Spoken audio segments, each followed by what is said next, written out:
I'll be leaving the word shortly to Dr. Vilalta, and I just want to make a brief introduction about our company, VIAS, and soon you'll be learning about data analytics and machine learning.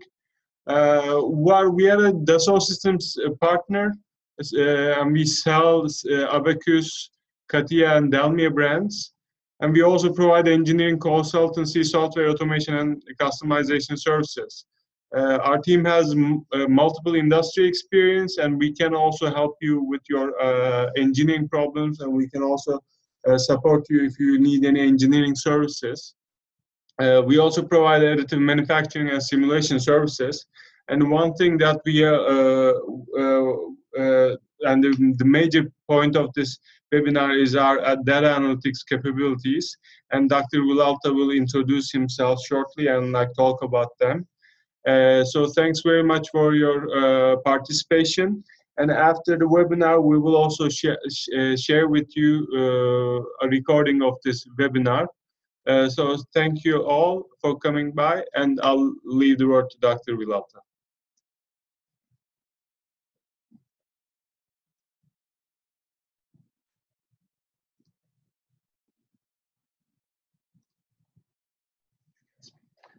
Okay. So welcome everyone to this webinar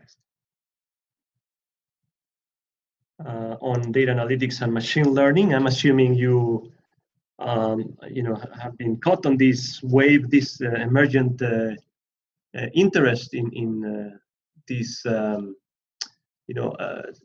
set of tools we have that can learn and adapt over time, and that have been providing a lot of novel techniques to analyze data and extract information from it. All right, so let's get started. My name is Ricardo Vilalta. I'm a professor at the University of Houston in computer science. And I'll give you a short presentation, an introduction mainly on data analytics, but mainly the presentation will revolve around the concept of machine learning. So what is machine learning all about? I'll give you some historical background on it, and then I'll tell you what is machine learning, how is it defined, when it works, and what are the type of problems that can be solved using this type of technology. Right, so let's start just briefly with data analytics itself. So data analytics is the process of examining data to draw conclusions from it, right? And this is a very general statement, right? Any statistical tool would fall into the definition I just gave. And so the first thing I would like to clarify is what's the difference between statistics in general and data analytics? Well, the way I see it, there are two main differences. One of them is that data analytics is combining techniques that come outside statistics. So it's not just a statistical exercise. You, in fact, incorporate into it techniques from other fields, such as artificial intelligence, machine learning, databases, high-performance computing, and so on. So there's a huge repertoire of techniques that are actually being integrated into the whole arena of data analytics. And the second, I think, major differentiator between data analytics and any statistical process is that whatever conclusions you come up with are closely tied with the domain you're studying or you want to draw conclusions from. So if you're, in a certain company having certain technical problem to solve, and then you decide that maybe data analytics is a good idea to come up with new patterns or trends in the activities taking place in the company, then the processes that are going to help you find those trends are closely tied to specifically the domain you're trying to study, right? So different from statistics, which give you a very general conclusion from properties of the data. Here you have now a new set of techniques that will give you conclusions specifically designed to help your domain, your business or scientific enterprise or whatever it is that it's in need of data analytics. Okay, well, so that I think helps to give us the background. So that's the framework in which we're being positioned right now. Why is machine learning important, and what's the connection between data analytics and machine learning? Well, machine learning is going to be one of the many techniques I mentioned that is going to provide tools to find patterns in data, right? To find those trends, those predictive functions that can help you draw conclusions. Now, there are several other tools you can use to draw conclusions, but in the past, I would say past decade at least, machine learning has become extremely popular, and it's being favored over other techniques because of its generality and how powerful these tools can be. So from now on, during this presentation, I want to focus on the concept of machine learning. And now, before I move on, if you have any questions at some point, you can ask them, or at the end, we'll devote some time, 5-10 minutes to answer any questions you might have. Okay, so let's start with the concept of machine learning. I wanted to just briefly give you a historical background of where this comes from before we go through a formal definition of machine learning. So machine learning is defined as a subfield of artificial intelligence. Machine learning really started in the formally 70s, 80s, but there had been some previous work before that. Back in the 1940s, some researchers were already trying to emulate how the brain works and try to implement the very first attempts to implement neurons in a computer. But it's really not until the 1970s and 80s that the field started to become really popular and provide a lot of techniques. So I think that to understand machine learning, we really need to go a little bit through the historical background, right? So as I said, machine learning is a subfield of artificial intelligence. There's a lot of confusion in the industrial arena of what's the difference between artificial intelligence and machine learning. So artificial intelligence is a broader field of study. It's defined as the attempt to build computer systems that emulate intelligence. And that intelligence does not have to be human intelligence. For some years early in the history of AI, that was indeed the goal. But soon people realized how difficult that is. And the goal quickly moved into any form of intelligence, any software that seems to be doing something that resembles how humans think qualifies as a tool that comes from artificial intelligence. And there are many techniques that artificial intelligence provides, not just machine learning.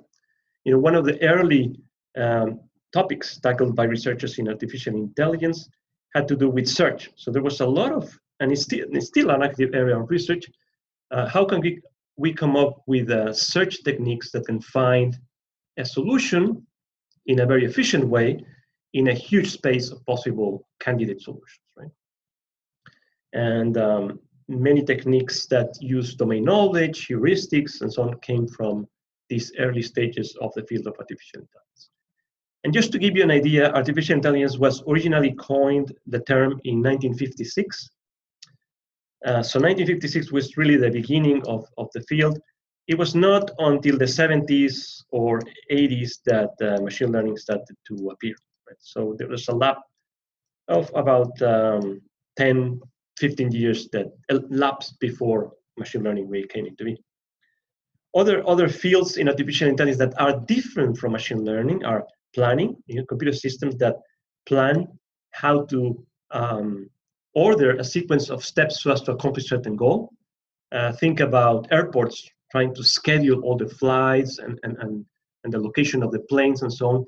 This is, for the most part, handled through artificial intelligence techniques coming from planning algorithms.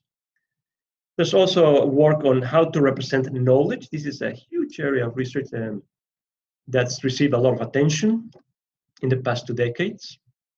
Like that, robotics, which recently has seen a lot of interest for industrial applications, is also another area, reasoning, and so on. So all these different components that are needed to come up with a system that denotes human intelligence is what we call artificial intelligence. Now, one main component is called machine learning. And this is the attempt to build systems that learn and adapt over time. And that was really important because before machine learning, people were trying to encode directly a set of rules to know how to perform certain tasks. And that proved to be extremely difficult, right? When you deal with certain tasks that are very well defined, that's okay. But when you deal with uncertain, a lot of uncertainty in the environment, things where it's not clear what you should do at some point, recognizing text, recognizing faces, then things become really, really difficult for a machine, right? And that's where the need to come up with an automated way of defining rules to know, what category or class I'm looking at, started to give birth to this field, right? Now, there are many sub-areas within machine learning, and I'll talk about this in this presentation. By far, the most popular is called supervised learning or classification, and I'll try to explain this very clearly because I hope that will give you the means, the material to know when machine learning can help you in your whatever project you have. Could be a scientific project, could be an industrial project, but you really need to know when machine learning is a good fit for the problem you have. There are other techniques in machine learning. One is called clustering. The idea of the goal of grouping objects into different classes or categories in an automated way. Genetic algorithms as a very advanced form of searching for a solution coming from search techniques. And then another area would be reinforcement learning, which deals with how to train robots to perform certain tasks. That belongs more to the robotics arena. I would say that for industrial applications, you would see a more clear need for classification techniques and clustering techniques. Okay. So I'm not giving a lot of detail because we're going to talk about this in a moment. Before we move on, I'll say a little bit more about machine learning. If you want to know more about machine learning and get really, go deep into this field, I would suggest you gain some knowledge, background knowledge, or review your knowledge on probability and statistics. That's going to become really important. That would be the main thing. If you really want to cover the whole field as a whole and have a good idea of all the different techniques, I would say get a grasp of some basic concepts from artificial intelligence. If you're interested in neural networks and deep learning architectures, some neurobiology would help there. And then some concepts from computer science, information theory, complexity theory are useful. But if you just want to get wet and understand the main concepts, I would say what you will need is a review on basic concepts on probability and statistics. Okay, so let me continue with this historical background I was talking about. And what I'm going to do is very briefly go through the history of machine learning and artificial intelligence and give you the background, the contextual information you need here.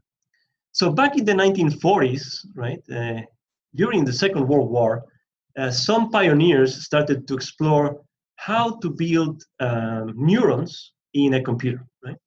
And two of them were McCulloch and Pitts, who ran into a lot of technical problem to achieve their goal of having a grasp or an idea of how this can be done. Essentially, they started to build using hardware the idea of neurons connecting with each other, right? Our brain is an extremely complex organ. We still have very little idea of how intelligent processes take place there. But at least there's some things that we know at the very basic level. How neurons get activated, how they interconnect with other neurons, and how information is more or less transferred from one neuron to another neuron. So these basic concepts at the unit level are there. And that's what McCulloch and Pitts were trying to reproduce. They did achieve their goal with certain level of success. And actually that laid the ground for future research, together with Donald Hebb, who provided the theoretical foundations for machine learning. That really was the principles used by many researchers later on to come up with some of the algorithms I'm going to mention in this talk. Now, one key historical event that you really need to know is the famous conference that took place in 1956. It's a conference at Dartmouth College, New Hampshire. And during the summer of that year, very famous researchers got together with the idea of creating a new field of research. And this field of research is what we now know as artificial intelligence. The leaders of that conference were John McCarthy and Marvin Minsky, who organized the conference. But among the attendees was Claude Shannon, who later on had recently came up with the idea of information theory that is now revolutionizing the whole communication theory. Nathaniel Samuel, who already had a program that played checkers automatically, and Herbert Simon and Alan Newell, who already had a program that was doing these search techniques that I mentioned before with the famous general problem solver. Now, what happens at the beginning of the history of artificial intelligence is that there's a lot of interest. There's many people jump into the field thinking that this is going to be the future, that many important technologies are going to come out of it. But a main obstacle comes. And the main obstacle is that it's clear that if we want to embed computers with common sense knowledge, we need the computers to learn that knowledge. It's impossible to encode all the knowledge we as humans have accumulated over the years by a computer, having programmers directly encoding that information. That actually was attempted. There was a famous project, secret at the time, now it's a public domain, people know about it, called Encyclopedia, SIG for short, that tried for about 10 years to encode all forms of common sense knowledge into the computer. For example, that a human, when we enter a room, we walk on the floor, not on the ceiling, that normally there are 4 walls, that there may be objects that we can grasp and so on. All this knowledge that the computer doesn't know, right? And there's a need to inform the computer about that. Right? There was a disappointment after several years of research because federal agencies funding this type of research didn't see the results they were expecting. Now, there's a famous anecdote of a text translator that said that it attempted to translate a sentence in Russian that said, "The spirit is willing, but the flesh is weak," which came out in English as "the vodka is good, but the meat is rotten," right? And with that kind of performance, well, you might imagine what happened, right? All funding was canceled, most funding was canceled, I would say, by the middle 1960s and end of the 1960s, and many researchers started to do something else. Right? As in any field of research, many rebels stayed and continued working on the field of AI. AI is artificial intelligence for short. But it was just a few, and things were not really nice. And that's kind of the history of AI throughout the decades. We've seen very good moments like what we're experiencing right now. There seems to be a boom now in artificial intelligence. Companies in the Silicon Valley, San Francisco and the West Coast, the East Coast, coming up with new startup companies with new ideas in artificial intelligence, machine learning. Things were not like that always. Believe me, sometimes were really rough, and there was very little funding, and that's because of the expectations not being fulfilled. To make things worse in this history I'm telling you about, Marvin Minsky, which I mentioned as one of the co-organizers of this conference in 1956, together with a colleague of him, Papert, they wrote a book called The Perceptron, essentially criticizing all the knowledge we had at that point of how the brain or neurons can be emulated in a computer. At that point, we only knew how to emulate one single neuron, which is not a lot. It doesn't take you too far. And most agencies believe what Marvin Minsky said because he was very influential in the scientific community, and that really buried all the hopes we had about AI resurrecting as a fruitful area of research, right? But things, in fact, in spite of that, kept moving. The late 60s and 70s saw the birth of what was called the knowledge-based methods, methods that would use domain knowledge explicitly encoded by experts to help practitioners know about certain domain. So there was a lot of expert systems in the medical domain, in many specific areas in industry, and they were popular. They were actually working very well. That was fine, but as I said, the real revolution came when learning algorithms started to appear, algorithms that learned by example. So what I'm going to explain to you is with how machine learning works, and the basic concept is that we're trying to emulate how humans learn. We're many times told, if you want to, exercise or practice certain sport, you need to do this, right? This is the set of steps you have to do, and it's a matter of practice. You're watching a supervisor or teacher, right, a coach, telling you if you want to kick the ball, you have to do it in this way, with this level of inclination, with this strength, and then we practice, until we get it, right? And so it's by imitation, examples with the correct way of doing the example, that we learn. And that's exactly what the techniques in machine learning are doing right now. We have many previous examples of what is there, certain event, certain process you want to analyze, certain trend, and the right label, the right category, the right way of doing things, of classifying objects, right? And by imitating those examples, those pairs, right? Description of object with the label is that we can create this automatic set of rules that is very difficult to do in a manual way. Instead, we want to automate it in the computer. Okay? So after the expert systems were there, we saw the return of neural networks, because in the middle 1980s, several researchers came up with the idea of how to train different neurons at the same time. And I haven't explained all the details here, but you can imagine that with imitating one single neuron cannot do much, right? But when you combine several of them, then you can come up with very complex rules, as opposed to the simple rules you can produce with a single neuron. And then AI, artificial intelligence, starts to become more formal, and more of a real scientific field, and many areas start to flourish, right? One of which is machine learning, which is the main topic of this presentation. But there are others out there that it would be important for you to know about.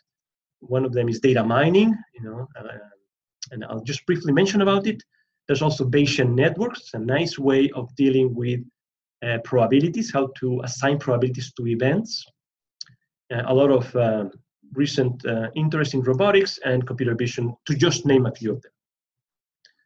Also be aware of a new way of doing artificial intelligence that came in the 2000s, called artificial general intelligence. And this is an attempt that started in Europe mainly, but now it's spread all over the world, an attempt to unify or put together all these different fields of artificial intelligence to come up with systems that integrate reasoning, knowledge representation, planning, search, and learning in one single system. Right?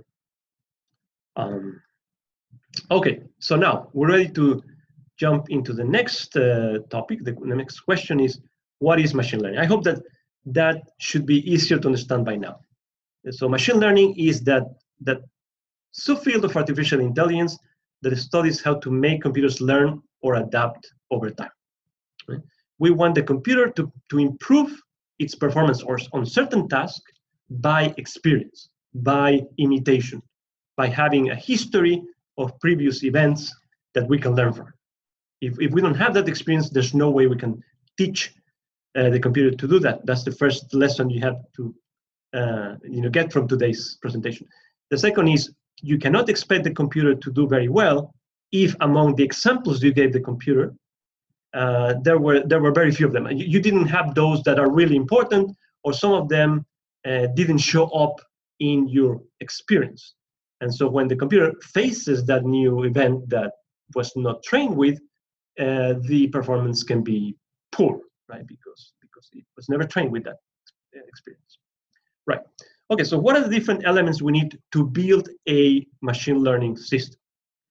And the first would be to define the class of tasks. What is that you want to learn? This may seem obvious, right? We need something to learn. But what I want to clarify is that certain tasks are more fit to solving through machine learning than others. So I want you to understand when machine learning is a good idea to use, right? So class of tasks, you have to define it. You think you have something that might be useful, that can be solved with machine learning, but let's clarify that. Let's see if your task is really a good fit for machine learning. And then I'll talk about the performance element and the learning algorithm and the experience. So let's start first with the class of tasks. Right? Now, computers can learn. You can use machine learning to learn a task if you can generate examples that the machine can imitate from. You can use them to imitate those examples, right? So, for example, machine learning has been successfully used to learn how to play chess. And in fact, it's very difficult to beat a computer at playing chess. And you might have already tried that. And if you go for the highest level, I mean, you can play with the level, right? You can go to the beginner's level, and maybe you can beat the computer. But if you go to the master's level, then you're going to be in trouble. And that's because we can have many, many games and somehow characterize the position of the pieces on the board, on the board, and tell the computer who won, right? And then the computer can then say, okay, this is the set of steps that seem to be crucial to beat an opponent. It really gets more complex than this. There's a lot of detail there, but the main concept I want to convey here is that this is an example where there's experience. There's something that you can imitate, and you can have data stored about that experience. Okay. In fact, just to mention a little bit more about playing chess, I remember in the 1990s when Garry Kasparov, this Russian master chess player, was defeated by Deep Blue, that IBM computer program that played chess, and that was really revolutionary, and people were really surprised that a computer was able to beat a human, right, a master's level human player. And it, just as a parenthesis, I remember at that point that people thought that Garry Kasparov made a huge mistake at some point, which was unusual for him, and IBM stocks went up immediately after the game. So everything was kind of suspicious, but anyway, we can claim that machine learning was definitely successful at that. Other examples of machine learning being a good fit for certain tasks, well, they can be used for recognizing images. One example would be handwritten words, but nowadays you can use it for any kind of images, and they've been really useful, especially with a technology called deep neural networks. There have also been, machine learning has been successfully used to diagnose diseases in hospitals for patients. And so notice the trend, right? What we have here is tasks where we have data that comes in pairs. We have, for example, here in the medical domain, we have the patient that has certain characteristics, the blood pressure, the temperature, the lab test that came out from the analysis of the blood. And so there's a bunch of measurements, right, from sensor information that we can gather from one event, person or object, in this case, the person, and we have, to complete the pair, the correct diagnosis. Maybe that person had just an infection, bacterial infection, or maybe he had cancer or some other disease. Right? Now, can we come up by imitation with a rule that says, for a new patient, this is my prediction. This would be the disease I'm going to diagnose. Well, we can try using machine learning because we had these pairs of experience. Right? And the same for recognizing handwritten words. I can have the image of a certain word, and I can have the right word, the label, attached to it. And so the computer can learn from it. So that's crucial, right? Okay, now let's briefly talk about the other elements we need to build a machine learning algorithm.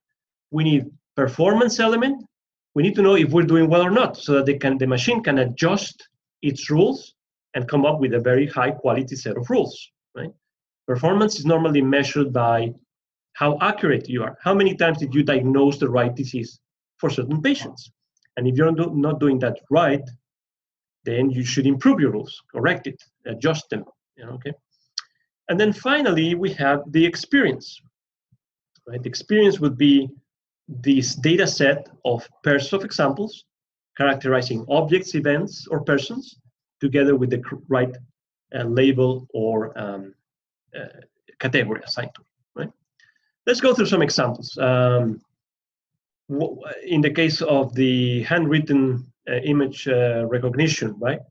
The experience is a bunch of images we have recorded in the past, right? With the word or digit or character in the image and the right label attached to it. If I write the letter A in an image, right, I need to give that to the computer plus the actual letter A as the second part of the pair, so that it knows, oh, okay, this image corresponds to this letter. I'm learning by imitation, right? The performance would be a measure of the quality of the response or action. I mean, how many times I'm correctly classifying the image as with the right digit or character and so on. And the experience would be a database of these images, right? Here I'm showing an example of many handwritten digits. And I put this here because I want to clarify some things here. Notice how difficult it would be to come up with a set of rules that we are, by visualizing this set of digits, directly giving to the computer, which was the case before the advent of machine learning, right? So for example, look at the zeros here on the first row of this matrix, right? You may say, well, if I look at the zeros here, I can simply write a rule that says, if you have a closed loop, right, in the image, just label that as a 0. There's no way we can miss that, right, or be mistaken. And that's something I can write and code directly into the computer.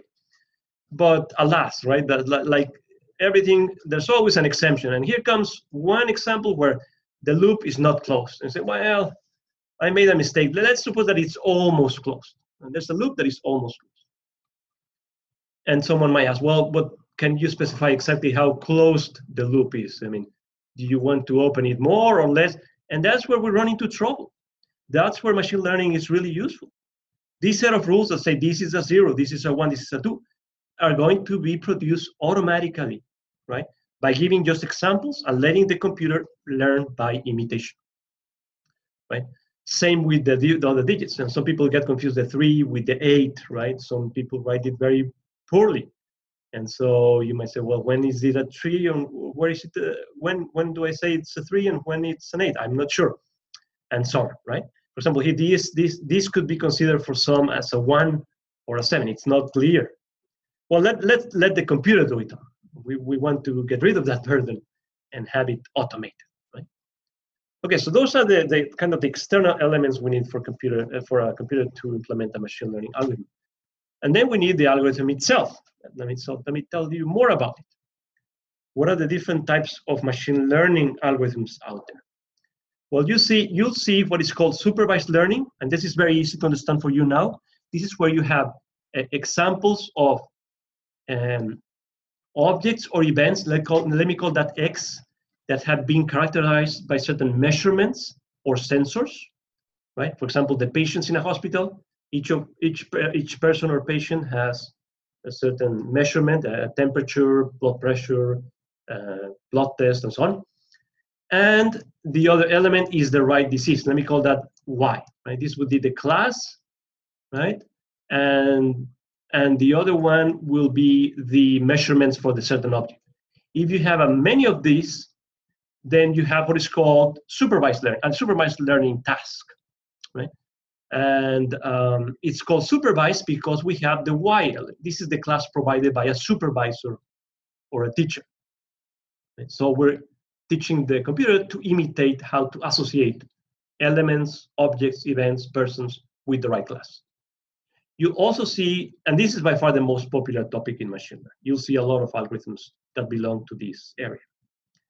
There's also an area called unsupervised learning, and that's where you only have the measurements or sensors, but you lack the supervisor or teacher telling you what was the right label or category assigned to each object, right?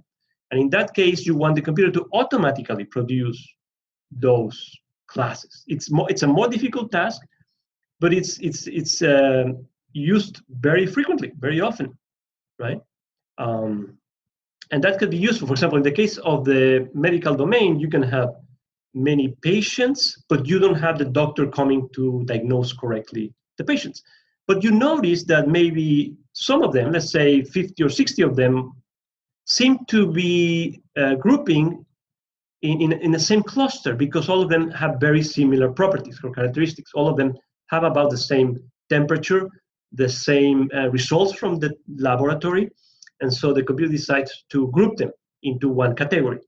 So what we're seeing here is the computer automatically creating the classes for you, okay? And then there's two other field areas that I don't want to get deep into it, but just for you to know, be aware of that. There's reinforcement learning, and this is an area that it's mainly used in robotics, in what is called continuous learning, where you don't stop. You have an agent embedded in an environment, and you want the agent to know how to perform the right action at a certain point. So it's also learning by experience, but the set of techniques is very different because of the agent being embedded in a certain environment. So you're based on what is called a reward, a penalty, and based on how the amount of reward and penalty the agent is getting is that you learn how to perform the right action, also called a policy. And finally, what is called evolutionary learning, and this is a set of techniques that help you find the best and optimal solution. Sometimes it could be suboptimal, but their goal is to find an optimal solution in a space of solutions in a very efficient way by imitating the process of evolution, essentially having many solutions, like a generation of solutions, and then combining those solutions through generations until you find one individual that seems to be doing excellent in solving a problem, right? So I just wanted to mention these two for you to be aware of their existence, but I want to focus more on these first two because these are the most popular now in machine learning. Okay, so as I mentioned, supervised learning is the case where you have the labels, right? The measurements and the classes, and you want to learn by imitating them. There are many algorithms doing that, what is called supervised learning. You'll see decision trees, rule-based systems, neural networks, which are becoming extremely popular nowadays because of this new wave of techniques called deep neural networks. Nearest neighbor approaches, support vector machines, which came out by the end of the 1990s and are still very popular, Bayesian methods, and so on. So be aware that there's many techniques to do supervised learning, not just one. There's not just neural networks, there's many of them. And unfortunately, the theory of machine learning cannot tell us at this point which is the best algorithm to use for a certain data set. So the best thing you can do is to try several of them, but not to remain with just one or two algorithms because that's the only thing you have, maybe. No, it's important to try many of them and see which one seems to give you the best performance, the best accuracy, which one seems to be doing the best predictions, okay? And I'm giving you more information here. Well, I think that at this point, things should be clear. The idea of imitating by example, that we have measurements and classes, and that we're trying to associate those measurements with the right category or class. And here's the example I've been playing with during this presentation, the idea of having a patient that we need to diagnose. So think about different features, we call them features, as the measurements we did on the patient. The temperature, blood pressure, blood type, age, weight, and so on. Some of them may be irrelevant for the diagnosis, but we don't know. And that's okay. The algorithms can get rid of those features that seem to be irrelevant and then just focus on the ones that are important to come up with a nice rule. And then just to give you an idea of what happens inside the learning algorithm, Well, a very simple thing that can happen is to come up, that you can come up with a weighted sum of these measurements. So you multiply each of these measurements times certain weight, depending on how important the feature is. So if the feature is very important, you increase the weight. If not, you reduce it. And then you check if that summation, weighted summation, is above certain threshold, you are going to predict certain disease. Otherwise, you predict that that disease is not there. See? So we're coming up with an automatic way of creating rules by the computer to decide how to diagnose or assign the right category to certain events, people, or objects.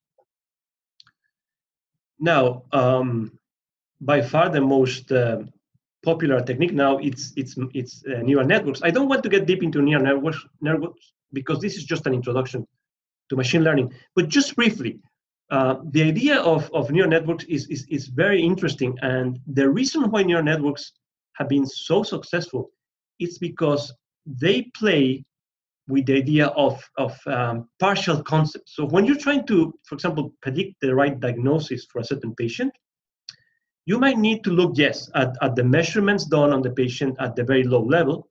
Let's call those measurements the first layer, the input layer. This is the pressure, blood pressure, temperature, and so on. But neural networks, what they have is that they're able to build automatically certain sub-concepts. For example, a certain node here might try to capture a infection, bacterial infection. And to know if a bacterial infection is there, we need to combine the original measurements. And another node is going to capture something different. Maybe how strong is the immune system or how weak it is. So you do a different set of combination, different weighted combination, and then you compute that. And then it's by combining these partial concepts.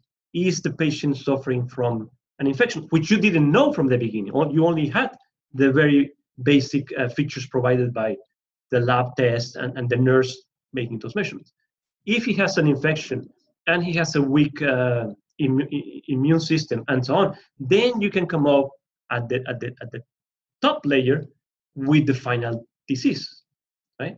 Now imagine we have a lot of nodes, layers in the middle part. How many partial concepts we can build?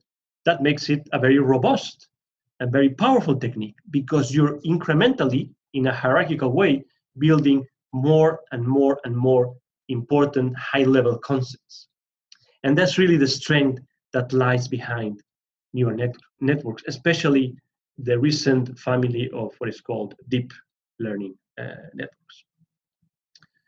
Now, one interesting thing about neural networks is that they try to emulate how the brain works, but we're not there. We're actually very far from emulating our brain, and we know that.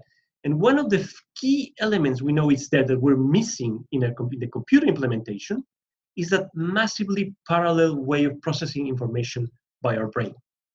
You know that the speed at which the brain recognizes images is extremely fast. We can see a person and know if it's a friend of ours or a relative of ours immediately, right? Almost immediately.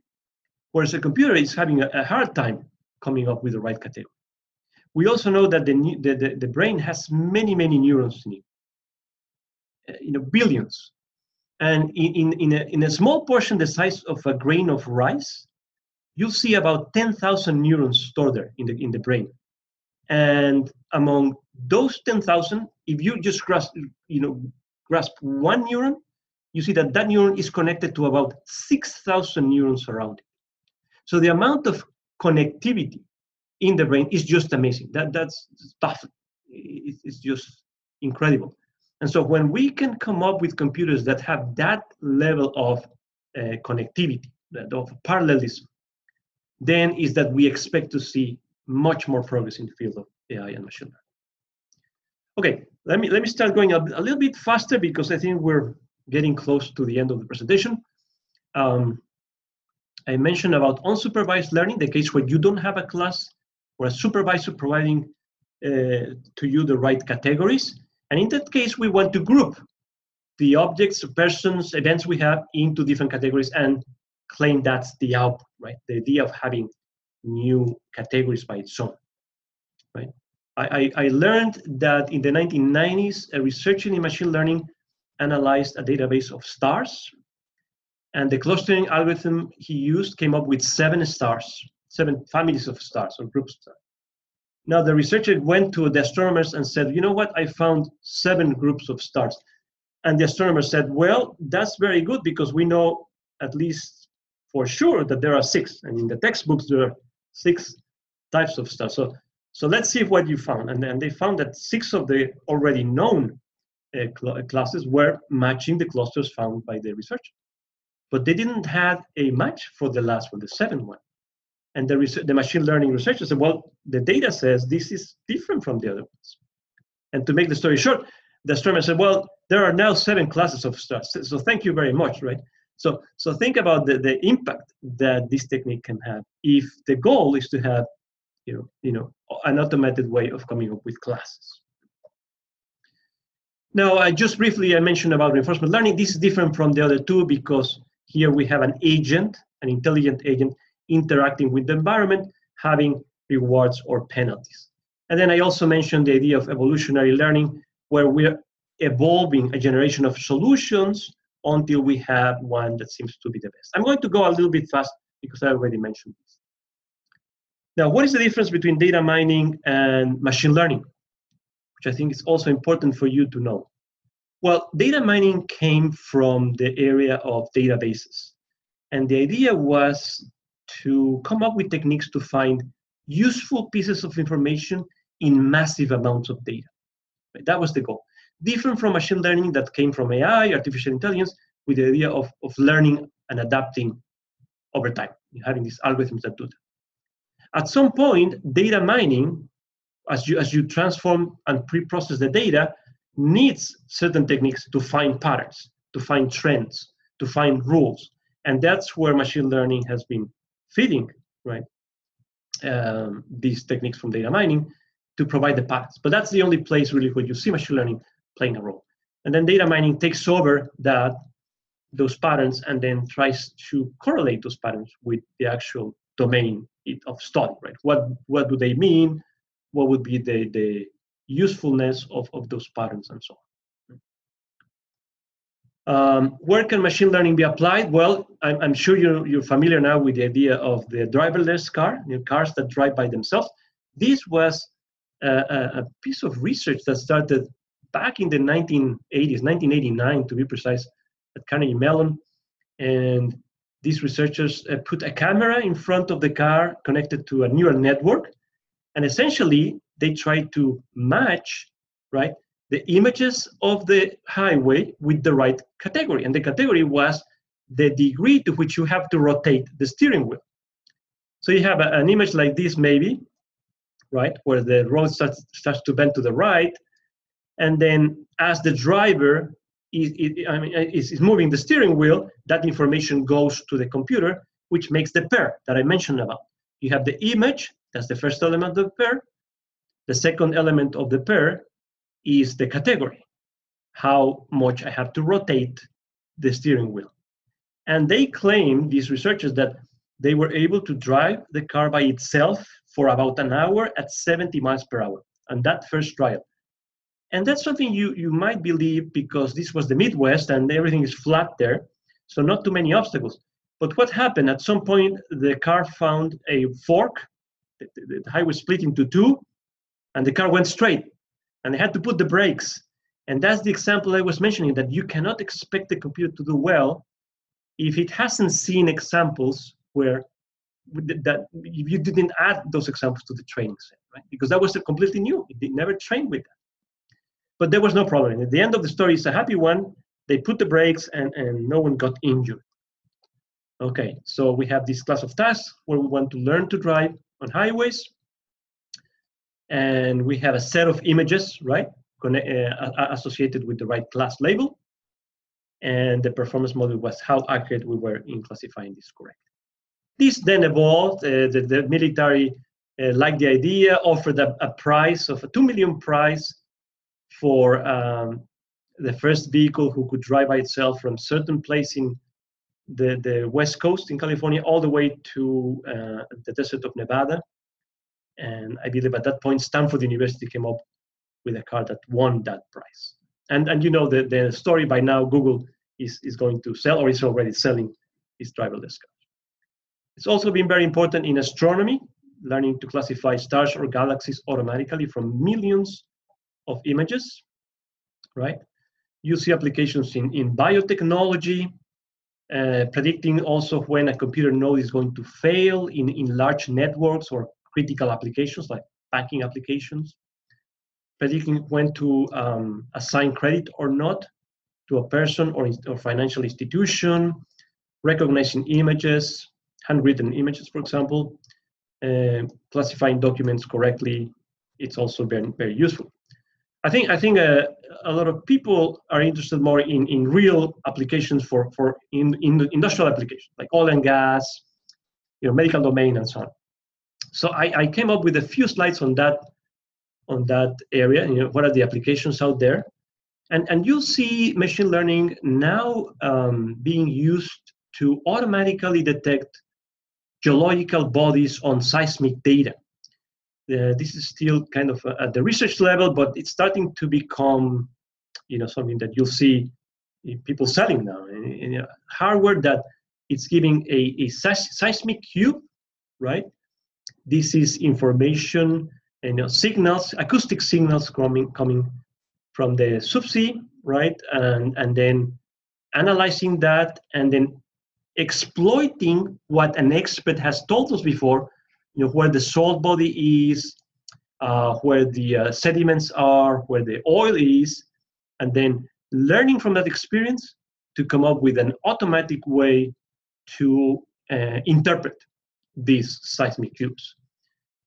Just as a comment, this kind of task is very time-consuming, demands a lot of computational time, and is normally in need of high-performance computing. I was also involved in a project that tried to automatically classify landforms on the surface of planet Mars. That has also applications on Earth. So you're given a certain terrain, right? And for every group of pixels in the terrain, you ask an expert to classify it. You can always do that also on Earth with certain type of agricultural terrains. And in that case, in that example, we had plains and craters and ridges and so on. Once we trained with what is colored here, we were able to come up with a machine learning rule that extrapolated to the whole certain region on planet Mars, identifying craters, ridges, and valleys and plains and so on. Now, there are different flavors of the different problems you might find in industry, in the real world. For example, you might have a problem where you think you have a clear supervised learning task. You have certain examples characterized by measurements and the class label. But it turns out that the class label appears very rarely. It's what is called an anomaly. It's a very rare occurrence. And that calls for a particular type of algorithms that deal with what is called the imbalance problem, imbalance class problem, right? That would happen in the case of identifying signals in particle physics, where you have a lot of data coming from this collision of particles in a particle collider, but the signal is going to appear in a very small, portion of that debris, and then you have to find it, and that calls for a certain tweak in the algorithms I mentioned because of the rare occurrence of the class signal. Another application I've seen, I was involved in this one too, is to predict when a stock pipe is going to occur. And this is the case where you have a temporal event. You have events occurring through time, right? And then you think, well, this could be a supervised learning problem. I have the events, and I want to associate each with when an event happened or not. And I want to predict that occurrence, right? A certain failure in a machine or certain event that you're very interested to identify. The tricky thing when it comes to dealing with a temporal component is to be able to predict ahead of time. So normally what you do is you have a certain events, and the class label you're going to attach to those events is what happened in the future based on your experience. So let's say you have a experience accumulated in the data set, and you're drilling, right? And then you gathering sensor information as you drill, and then whatever measurements you get, you associate with what happens maybe 2 hours after that. And that's what you're going to learn, to measure, to correlate current measurements with what is going to happen 2 hours, 3 hours, whatever it is, 5 hours from now. And that's the way you can anticipate predict the occurrence of a certain event. And then finally, computer network performance. There are many operations that are critical, cannot stop, right, operating. And it's important to identify when a critical node is going to fail so that you can start rerouting the data to another node, avoiding interruption of service, right? Well, I think I didn't overdo. I think we're almost there at the end of the hour, right? So almost there. One of the last slides, should you care about machine learning? Well, my claim is you should, by all means, because it's becoming increasingly popular in industrial applications. It provides many algorithms. As I mentioned, it's one of the provides techniques that data mining is using to find useful pieces of information. The industry is heading towards systems that are able to adapt and heal themselves. The computer systems that if they have a problem, they can correct themselves at the software level.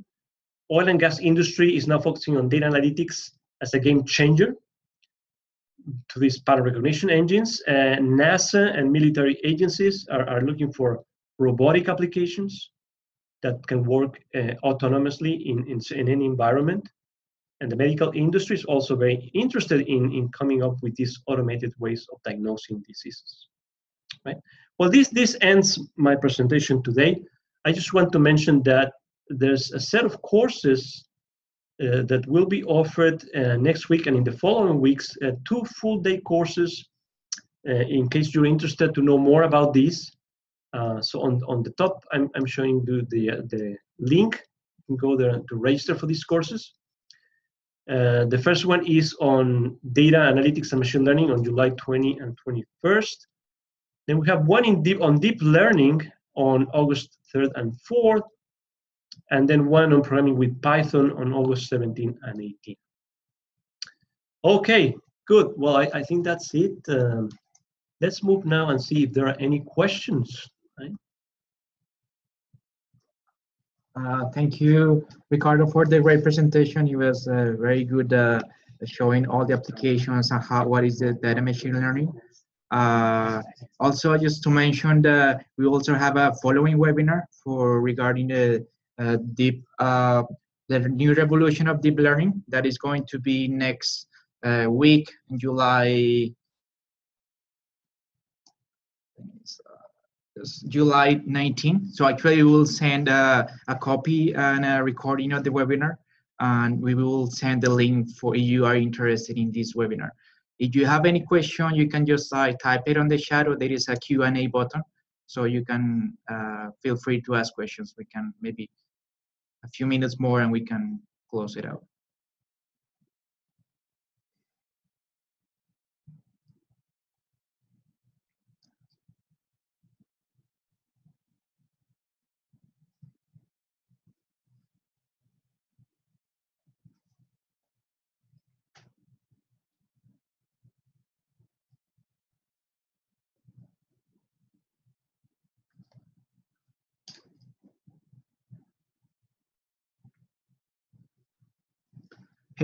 We have a question from one of our listeners. So his question is, how do you know which learning algorithm to use for a specific data set?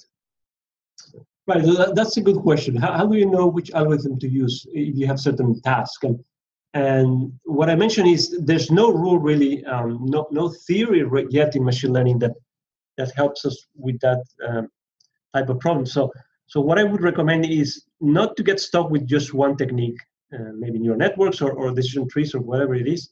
It's important to try several techniques, at least I would say from 5 to 10 at least, to make sure you have a good model that has a good performance.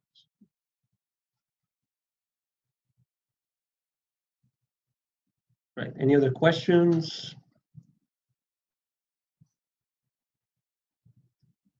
There is another question. So this is regarding for the seismic analysis. So it is already a software available that it can be purchased to automatically identifying of geological bodies?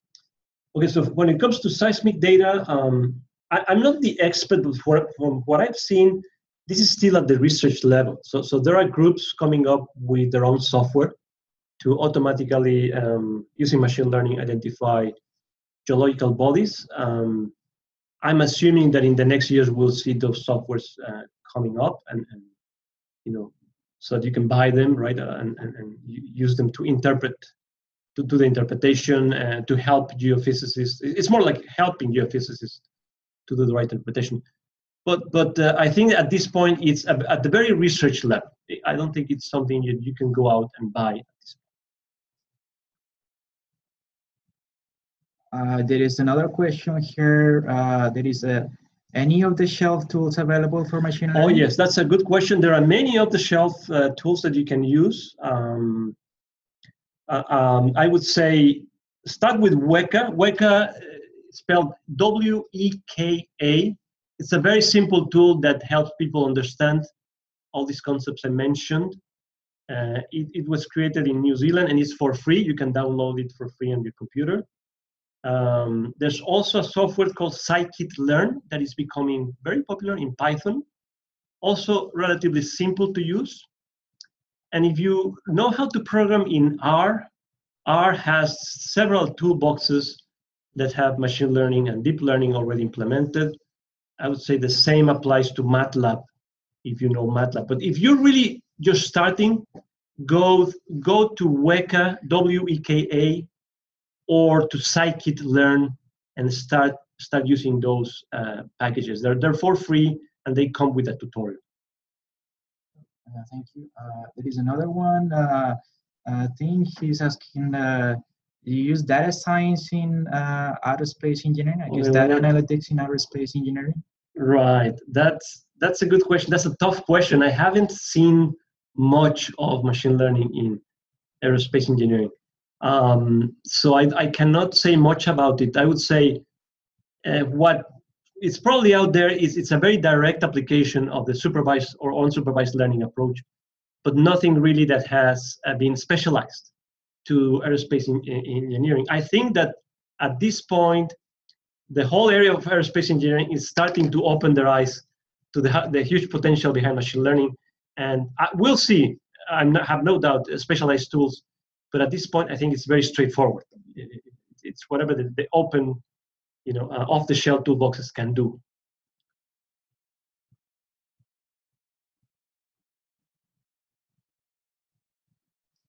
Any other question? We can just have 1 or 2 minutes more and we can close out. So just we will send you the copy and with an email with the recording of the webinar, of this webinar, and so it will send it today, so you can have it, you can view it again, and if you have any question, you can just email us as well.